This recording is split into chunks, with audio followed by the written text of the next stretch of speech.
जय शिव गोरख। प्रिय श्रोताओं, आप सुन रहे हैं वाल्मीकि रामायण और आज आप सुन रहे हैं वाल्मीकि रामायण का भाग 124 तथा युद्धकांड का भाग 12। पिछले भाग में आपने सुना कि कुंभकर्ण की मृत्यु के पश्चात दुखी हुए रावण ने अपने बलवान पुत्रों, भाइयों, भतीजों सभी को इकट्ठा करके युद्ध के लिए भेज दिया। वे सभी महर्षि वानरों के और लक्ष्मण के हाथ से मारे गए।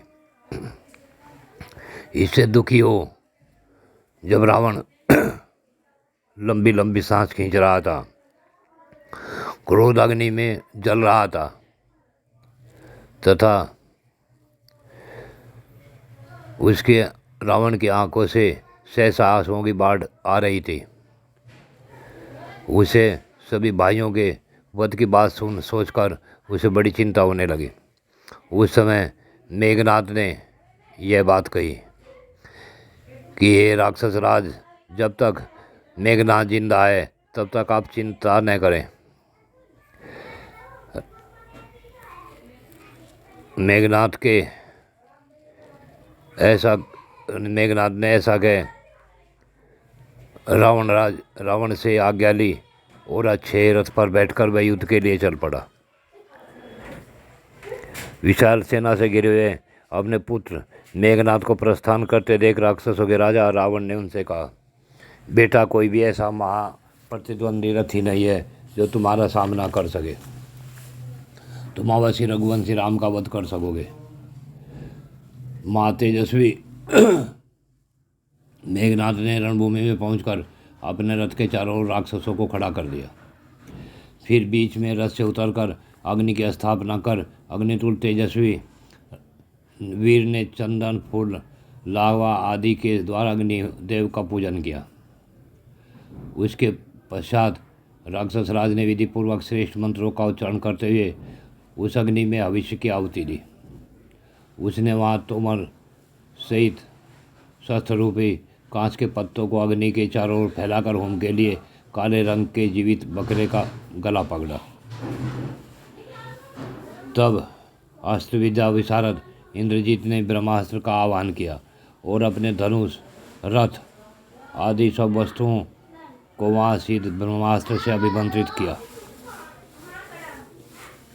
उस अचिंत पराक्रमी इंद्रजीत ने अग्नि में आहुति देने के पश्चात धनुष, बाण, रथ, खड़ग, घोड़े और सारथी सहित अपने आप को आकाश में ऐतरस कर लिया।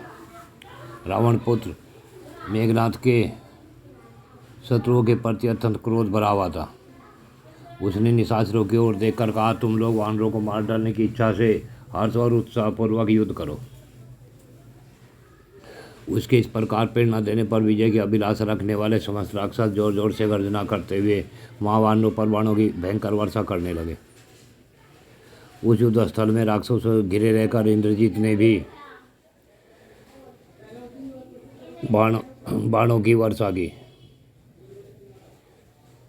और वानरों का संहार आरंभ कर दिया। इंद्रजीत के बाणों से व्यथित हुए वानरों के शरीर छीन भिन्न हो गए। वानरों ने भगवान श्री राम के लिए अपने जीवन का मोह त्याग दिया था, अतः समरभूमि में डटे रहे, युद्ध भूमि में पीछे नहीं हटे तथा मेघनाद पर वे सभी वानर पर्वत, शिखर और शिलाओं की वर्षा करने लगे। गदाओं और स्वर्ण के समान कांतिवान बाणों द्वारा वानरयुत पतियों को छत्रविच्छेद करके लक्ष्मण सहित श्री राम पर सूर्य की किरणों के समान चमकीले बाण समूह की वर्षा करने लगा। लक्ष्मण वह उस बाण वर्षा के लक्ष्य बने हुए परम अद्भुत शोभा से संपन्न श्री राम पानी की धारा के समान गिरने वाले उन बाणों की कोई परवाह न करके लक्ष्मण की ओर देखते हुए बोले, लक्ष्मण, वह राक्षस ब्रह्मास्त्र का सहारा लेकर वानर सेना को धराशायी करने के पश्चात अब तीखे बाणों द्वारा हम दोनों को भी पीड़ित कर रहा है। स्वयंभू भगवान ब्रह्मा का स्वरूप है, चिंत है, वे ही जगत के आदि कारण है। मैं समझता हूँ उन्हीं का यह अस्त्र है, अतः बुद्धिमान लक्ष्मण, तुम मन में किसी प्रकार की घबराहट न लाकर मेरे साथ यहाँ चुपचाप खड़े हो, इन बाणों की मार सको। तदंतर वे दोनों भाई श्री राम और लक्ष्मण वहाँ इंद्रजीत के बाण समूह से बहुत घायल हो गए। उस समय उन दोनों को युद्ध में पीड़ित करके उस राक्षस राज ने बड़े हर्ष के साथ गर्जना की। इस प्रकार संग्राम में वानरों की सेना और लक्ष्मण सहित श्री राम को मूर्छित करके इंद्रजीत सहसा रावण की भुजाओं द्वारा पहले लंकापुर में चला गया। उस समय सबके सब विषाद में डूबा हुआ देख बुद्धिमानों में श्रेष्ठ विभीषण ने वानर राज के उन वीर सैनिकों का आश्वासन देते हुए कहा, वानर वीरों, आप लोग भयभीत न हो। यहाँ विषाद का अवसर नहीं है, क्योंकि इन दोनों आर्य पुत्रों ने ब्रह्मा जी के वचनों का आदर एवं पालन करते हुए स्वामी हथियार नहीं उठाए। इसलिए इंद्रजीत ने इन दोनों को अपने अस्त्र समूह से आच्छादित कर दिया था। अतः ये दोनों भाई केवल मूर्छित हो गए हैं, इनके प्राणों पर कोई संकट नहीं है। विभीषण की बात सुन बुद्धिमान हनुमान ने ब्रह्मास्त्र का सम्मान करते हुए उनसे इस प्रकार कहा, राक्षस राज इस अस्त्र से घायल विवेकशाली वानर सैनिकों में जो जो प्राण धारण करते हों उनको हमें चलकर आश्वासन देना चाहिए। उस समय रात हो गई थी, इसलिए हनुमान और राक्षस परवर विभीषण दोनों वीर अपने अपने हाथ में मसाल लिए एक ही साथ रणभूमि में विचरने लगे। सुग्रीव, अंगद, नील आदि सभी को विभीषण ने युद्ध में घायल होकर पड़े देखा। विभीषण सहित हनुमान जी भी जावान को ढूंढने लगे। उन्हें देखकर विभीषण तुरंत ही उनके पास गए और बोले, आर्य, इन तीखे बाणों के प्रहार से आपके प्राण तो नहीं निकल गए? विभीषण की बात सुन जावान बोला, हे राक्षस राज, मैं केवल स्वर से ही आप तुम्हें पहचान रहा हूँ। मेरे सभी अंग पहने बाणों से बिंधे हुए हैं। हे विभीषण, यह तो बताओ कि क्या हनुमान जीवित है? जावान का प्रश्न सुन विभीषण ने पूछा, हे ऋषराज, आप दोनों महान राजकुमारों को छोड़कर केवल हनुमान जी को क्यों पूछ रहे हैं? तब विभीषण की बात सुन जावान ने कहा, राक्षस राज सुनो, मैं हनुमान जी को क्यों पूछता हूँ यह बता रहा हूँ। यदि वायु के समान वेगशाली और अग्नि के समान पराक्रमी हनुमान जीवित हैं तो हम सब के जीवित होने की आशा की जा सकती है। बूढ़े जावान के इतना कहते ही पवन कुमार हनुमान जी उनके पास आ गए और पैर पकड़कर उनके विनीत भाव से प्रणाम किया। हनुमान, तुम समुद्र के ऊपर ऊपर उड़कर बहुत दूर का रास्ता तय करके तुम्हें पर्वतश्रेष्ठ हिमालय पर जाना चाहिए।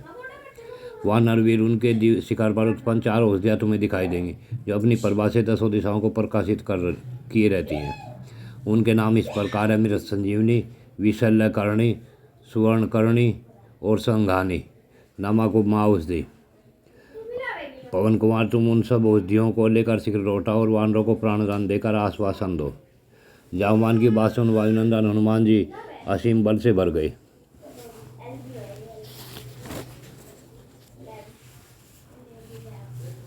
महाकाव्य हनुमान जी का बल विक्रम बड़ा भयंकर था।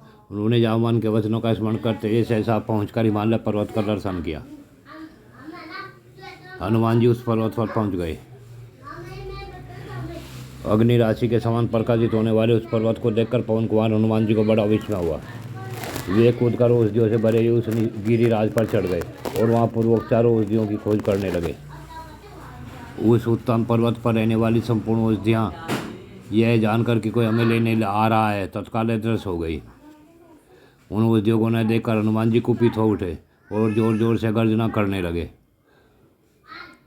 और वे गिरिराज से बोले कि तुम श्री राम पर भी कृपा नहीं कर सके, ऐसा तो निश्चय तुमने किस बल पर किया है?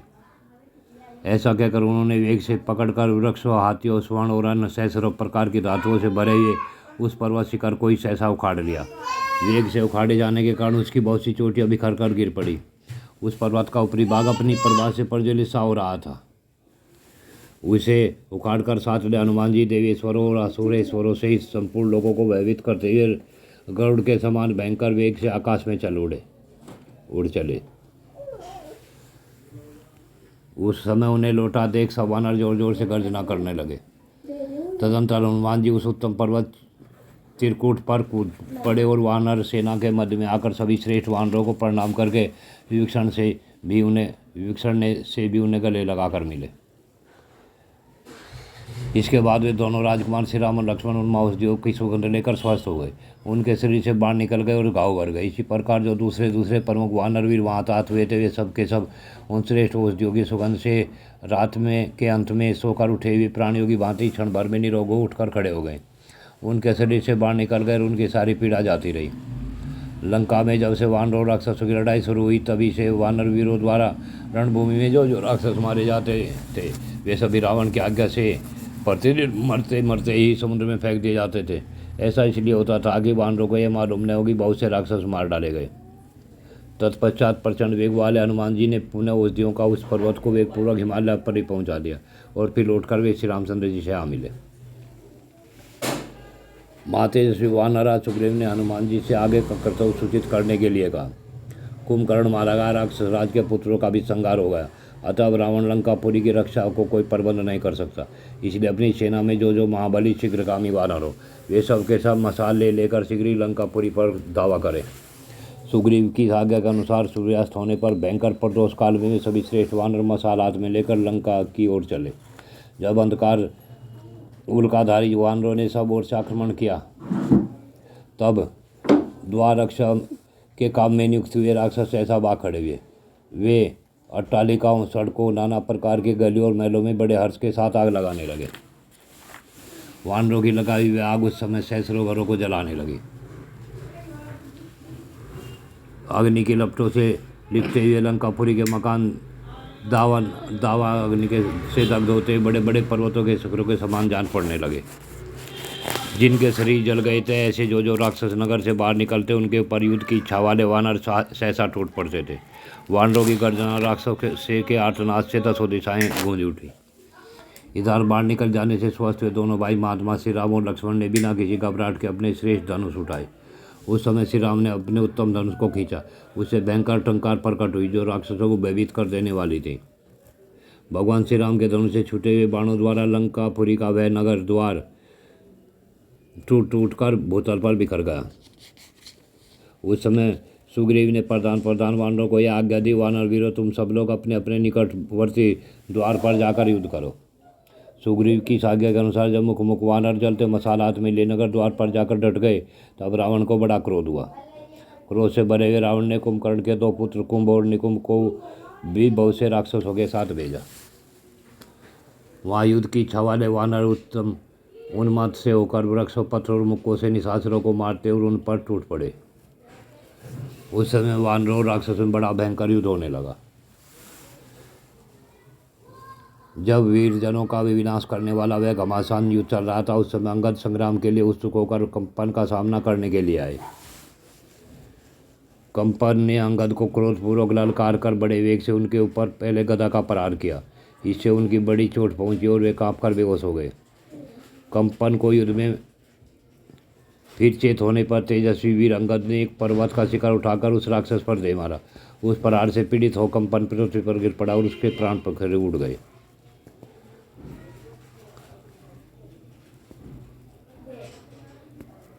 बाणों द्वारा कंपन को युद्ध में मारा गया देख शोणिताक्ष ने रथ पर बैठकर तुरंत ही अंगद पर धावा किया और कालाग्नि के समान आकार वाले तीखे बैंड पहने बाणों द्वारा उस बड़े वेग से उस समय अंगद को चोट पहुंचाई। बाणों से जब अंगद के सारे अंग भंग बिंद गए, तब निशाचर शोणित ने कुपित हो तत्काल ढाल और तलवार हाथ में ले ली और वह बिना सोचे विचारे रथ से कूद पड़ा। इतने में ही बलवान अंगद ने शीघ्रतापूर्वक उछलकर उसे पकड़ लिया और अपने हाथ से उसकी उस तलवार को छीनकर बड़े जोर से सिंहनाद किया। फिर अंगद ने उसके कंधे पर तलवार का वार किया और उसके शरीर को चीर दिया।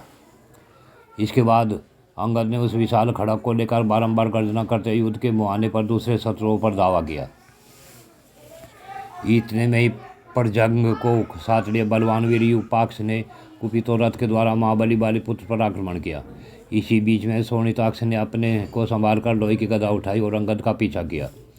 फिर यूपाक्ष सहित बलवान महावीर परजंग कुपितो महाबली बालीपुत्र पर गदा लेकर चढ़ गया। उस समय महेंद्र और द्विविद अंगद की रक्षा करने के लिए उनके निकट आकर खड़े हो गए। ये तीन वानर सेनापति उन तीन प्रमुख राक्षसों के साथ उलझे हुए थे। उस समय उन रोंगटे खड़े कर देने वाला महान युद्ध छिड़ गया। उसे रणभूमि में अपने चाचा पर जंग के मारे जाने पर युपाक्ष की आंखों में आंसू भर आए। युपाक्ष को आक्रमण करते देख बलवान वीर द्विविद ने कुपितों बड़ी फुर्ती के साथ उसकी छाती में चोट की और उसे बलपूर्वक पकड़ लिया। शोणिताक्ष की मार खाकर महाबली द्विविद विचलित हो गए। तत्पश्चात जब उन्हें पुनः गदा उठाई तब द्विविद ने झपटकर उसे छीन लिया और बीच में ही मैंद भी द्विविद के पास आ गए। उन्होंने युपाक्ष की छाती में एक थप्पड़ मारा। पराक्रमी द्विविद ने अपने नखों से शोणिताक्ष का मुंह नोच लिया और उसे बलपूर्वक पृथ्वी पर पटक कर पीट डाला। इन प्रमुख वीरों के मारे जाने पर राक्षस राज की सेना व्यथित हो उठी और भागकर उस ओर चली गई जहाँ कुंभकर्ण का पुत्र युद्ध कर रहा था।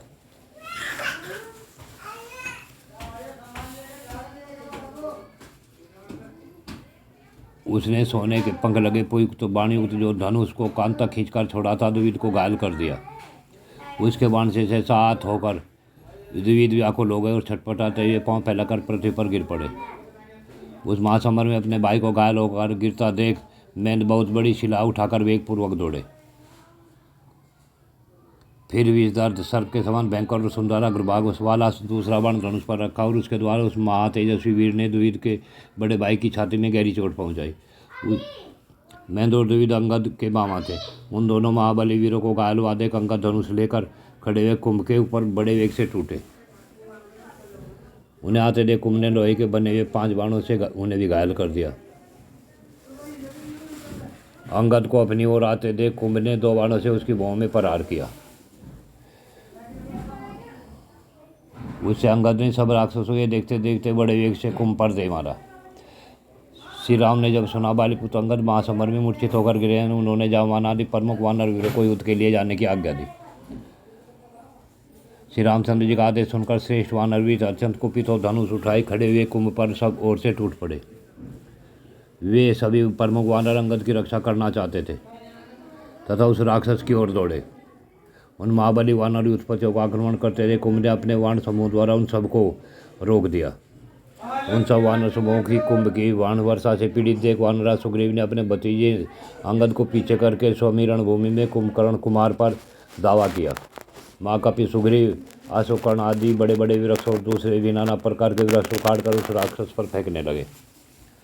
उस वृक्ष वृष्टि को कुंभ के द्वारा खंडित हुई देख महान शक्तिशाली सुग्रीव व्यथित नहीं हुए और उसके बाणों की चोट खाते सहते हुए सहसा उछलकर उसके रथ पर चढ़ गए और कुंभ के धनुष को छीनकर उन्होंने उसके टुकड़े टुकड़े कर डाले। तत्पश्चात वे शीघ्र ही वहाँ से नीचे कूद पड़े। यह दुष्कर कर्म करने के पश्चात उन्होंने टूटे दांत वाले हाथी के समान कुंभ से कुपित होकर कहा, महामते पराक्रम प्रकट करो और अब मेरे बल को भी देखो।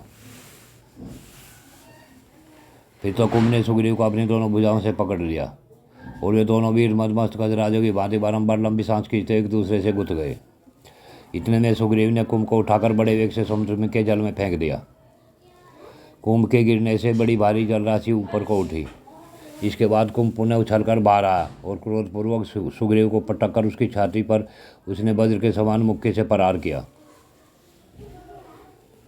कुंभ के द्वारा इस प्रकार आहत होने पर वानरराज महाबली परम सुग्रीव ने भी अपना वज्रतुल्य मुक्का संभाला और कुंभ की छाती में बलपूर्वक मारा।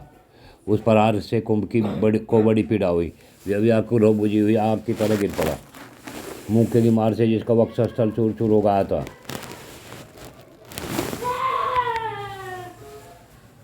सुग्रीव के द्वारा अपने भाई कुंभ को मारा गया देख निकुंभ ने वानरराज की ओर इस प्रकार देखा मानो उसे अपने क्रोध से दग्ध कर देगा। उस धीरवीर ने विशाल परिध हाथ में लिया। उस परिध को घुमाता हुआ वह मातेजस्वी भयानक पराक्रमी राक्षस निकुंभ मुंह फैलाकर जोर जोर से गर्जना करने लगा। निकुंभ की भुजाएं परिध के समान थी। उस महाबली राक्षस ने उस परिध को बलवान वीर हनुमान जी की छाती पर दे मारा। हनुमान जी की छाती बड़ी सुदृढ़ और विशाल थी। उससे टकराते ही उस परिध के सहसा सैकड़ों टुकड़े होकर बिखर गए। तब महान बलशाली वानर शिरोमणि हनुमान जी इस प्रकार परिध की मार खाकर बलपूर्वक अपनी मुट्ठी बांधी। उन्होंने मुक्का तानकर बड़े वेग से निकुंभ की छाती पर मारा। उस मुक्के की चोट से वहाँ उसका कवच फट गया और छाती से रक्त बहने लगा। उस प्रकार उस प्रहार से निकुंभ विचलित हो उठा, फिर थोड़ी देर में संभल कर उसने महाबली हनुमान जी को पकड़ लिया। उस समय युद्ध स्थल में निकुंभ के द्वारा महाबली हनुमान जी का अपहरण होता देख लंका निवासी राक्षस भयानक स्वर से विजय सूचक गर्जना करने लगे।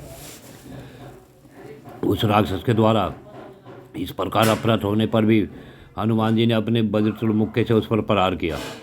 फिर वे अपने को उसके चंगुल से छुड़ाकर पृथ्वी पर खड़े हो गए। तब हनुमान जी ने तत्कालीन निकुंभ को पृथ्वी पर दे मारा। इसके बाद बड़े प्रयास से निकुंभ को पृथ्वी पर गिराया और खूब रगड़ा। फिर वेग से उछलकर वे उसकी छाती पर चढ़ बैठे और दोनों हाथों से गला मरोड़कर उन्होंने उसके मस्तक को उखाड़ लिया। गला मरोड़ते समय वह राक्षस भयंकर आर्तनाद कर रहा था। रणभूमि में हनुमान जी के द्वारा गर्जना करने वाले निकुंभ के मारे जाने पर एक दूसरे अत्यंत कुपित हुए श्री राम और मकराक्ष में बड़ा भयंकर युद्ध हुआ। निकुंभ के प्राण त्याग करने पर सभी वानर बड़े हर्ष के साथ गरजने लगे। संपूर्ण दिशाएं कोलाहल से भर गई तथा राक्षसों की सेना में भय समा गया। निकुंभ को मारा गया सुनकर रावण को बड़ा क्रोध हुआ। रावण ने क्रोध और शोक दोनों से व्याकुल हो विशाल नेत्र वाले खरपुत्र मकरास से कहा। प्रिय श्रोताओं, आज की कथा यहीं पूर्ण होती है। आगे की कथा अगले भाग में। जय शिव गोरक्ष।